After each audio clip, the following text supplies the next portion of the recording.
감사합니다. 안녕하세요. 저는 삼성서울병원에 있는 유승현입니다.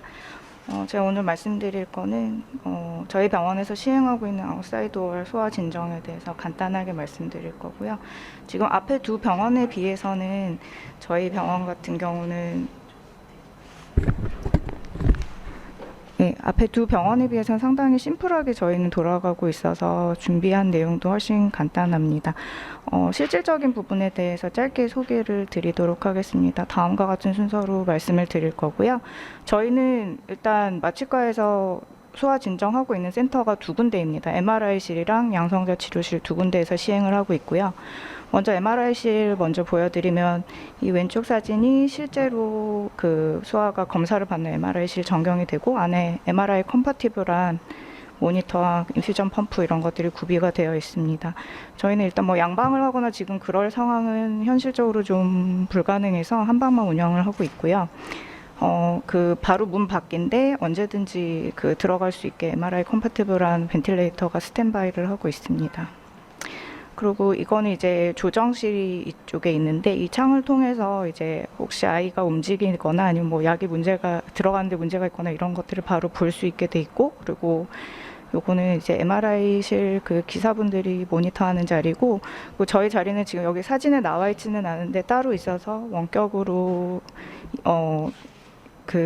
같이 모니터 할 수 있는 기구가 여기 따로 책상에 있고, 보시면은 기본적인 그 EKG, SpO2, ETCO2, 그리고 뭐 혈압, 그리고 뭐 그런 것들을 모니터를 하고 있습니다.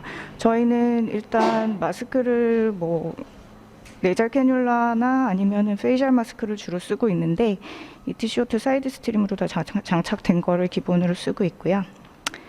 그리고 양성자 치료실입니다. 양성자 치료실은 일단 구조가 이렇게 돼 있고, 여기서 이제 지금 실제 치료하고 있는 모습을 찍은 건데 양성자 빔이 이렇게 나가게 되고, 이제 아이가 이제 세데이션이 되는 상태에서 모니터와 그 약물 인퓨전 펌프 이런 식으로 기본적으로 세팅이 됩니다.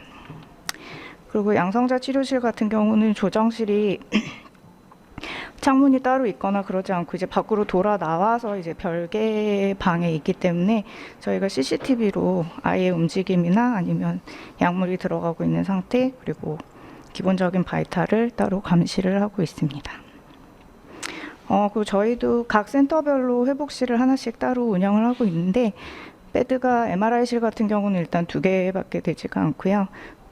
그리고 여기서 다른 병원이랑 그런 건 비슷한 것 같은데, 아이들이 일단 외래 베이스가 굉장히 많아서 여기로 오면은 여기서 이제 IV를 잡고, 그리고 걸어서 이동할 수 있는 아이들은 걸어서 이동을 하고, 아닌 아이들은 MRI실에 통과할 수 있는 베드에 누워가지고 가게 됩니다. 그리고 여기는 이제 양성자 그 치료실 회복실인데 베드 수가 조금 더 많고요. 여기 4개 운영하고 있고, 여기 지금 양쪽 다 사진에는 안 나와 있지만 여기에 이카트와 이제 필요한 그 혹시 뭐 제너럴로 컨버전이 된다던가 아니면 다른 사고가 있을 때 대비할 수 있는 그 도구들이 양쪽 회복실에 다 준비가 되어 있습니다.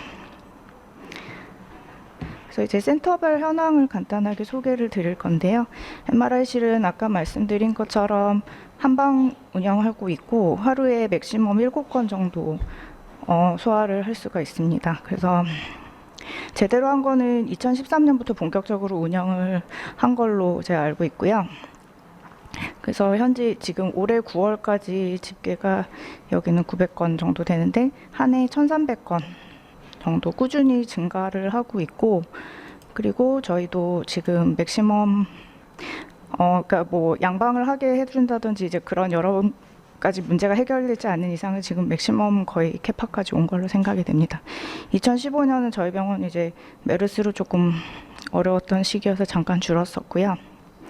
그리고 양성자 치료실 같은 경우는 2015년 말에 개소를 해서 하루에 뭐 많게는 5건 정도, 적게는 2건 정도 소화를 하고 있고, 여기도 계속 증가를 하고 있는 추세인 거는 맞는데 2018년에는 유난히 많았던 것 같고 2019년에 줄었던 이유는 주로 이제 소아 NS에서 리퍼를 많이 주시는데 그때 담당하시는 교수님이 연수 때문에 잠깐 자리를 비우셔서 잠깐 줄었던 걸로 파악이 되었습니다.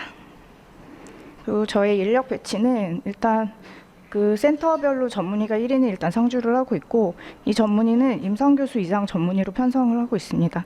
이유는 그 양성자 센터 같은 경우는 죄송합니다. 병원 본관에서 굉장히 멀리 떨어진 다른 별도의 건물에 있기 때문에 만약에 좀 처치가 많이 필요한 사고가 생기거나 아니면 리서치테이션이 필요할 때 혼자서 잠깐이라도 이제 커버가 가능한 사람이 있어야 된다는 판단 때문에 그렇게 배치를 하고 있고요. 마취 간호사 1명씩, 그리고 회복실 간호사는 필요에 따라서 2명 혹은 거기도 1명씩 따로 배치가 되고 있습니다. 그리고 저희는 아직 뭐 PRN으로라도 전공의는 아직 배치할 여력이 안 되고요. 그 진정 프로토콜에 대해서 간단히 말씀드리면, 저희는 거의 다 프로포폴 인퓨전으로 시행하고 있습니다. 그래서 기본적으로 프로필락틱하게 안티콜리너직스 이런 용량으로 주고 있고, 그리고 처음에 아이가 입시를 했을 때 볼루스로 프로포폴을 1에서 2mg 케이지당 줘서 일단 딥세데이션을 유도를 한 후에 그 다음에 프로포폴 메인테넌스를 컨티뉴어스 IV로 살짝 많은 용량이긴 한데 사실 이 정도에도 안 자는 아이들이 많아서 더 주게 되는 경우가 많이 있습니다. 그래서 저희는 일단 뭐 6개월 이하에도 물론 그 당시에 담당하시는 마취과 선생님에 따라서 조금씩 다르긴 하지만 오프레이블이어도 일단은 프로포폴을 주로 쓰고 있는 걸로 알고 있고요.